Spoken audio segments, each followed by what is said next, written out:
Pemirsa, Lembaga Anti Corruption Committee atau ACC Sulawesi Selatan desak KPK untuk mengusut tuntas kasus korupsi yang menjerat mantan Gubernur Sulawesi Selatan Nurdin Abdullah hingga ke akar-akarnya.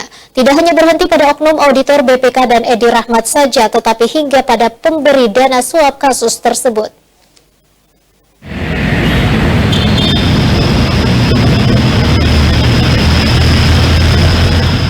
Komisi Pemberantasan Korupsi KPK Republik Indonesia beberapa hari lalu telah menetapkan sejumlah nama tersangka baru yang terlibat dalam kasus suap dan gratifikasi yang menjerat terdakwa kasus korupsi mantan Gubernur Provinsi Sulawesi Selatan Nurdin Abdullah saat dilakukan pengembangan fakta-fakta hukum baru.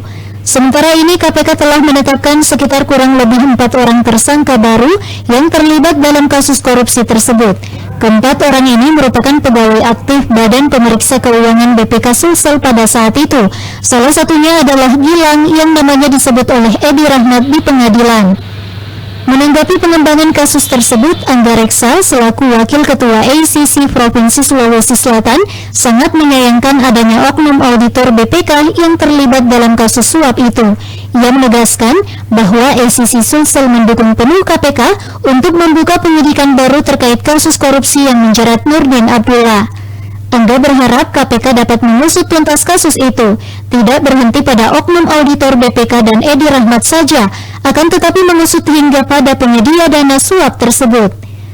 Kami mendukung penuh KPK untuk membuka penyidikan baru terkait dengan dugaan adanya suap kepada auditor BPK Sulsel ini.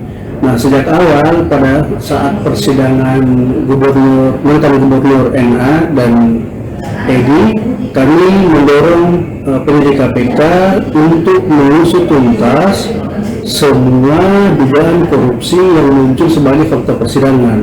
Salah satunya yaitu adalah pengakuan dari Edi bahwa dia telah melakukan atau memberikan suap kepada oknum pegawai BPK agar temuan dalam laporan pemeriksaan Provinsi Sulsel pada tahun 2020 itu bisa dihilangkan. Selain BPK Perwakilan Sulsel, KPK RI juga telah memeriksa 6 aparatur sipil negara atau ASN dari Dinas Pekerjaan Umum dan Tata Ruang atau PUTR Sulsel pada Kamis lalu, dan hingga saat ini proses penyidikan masih terus berlanjut. Fitri Harunisa, Selebes TV. Gubernur sebelumnya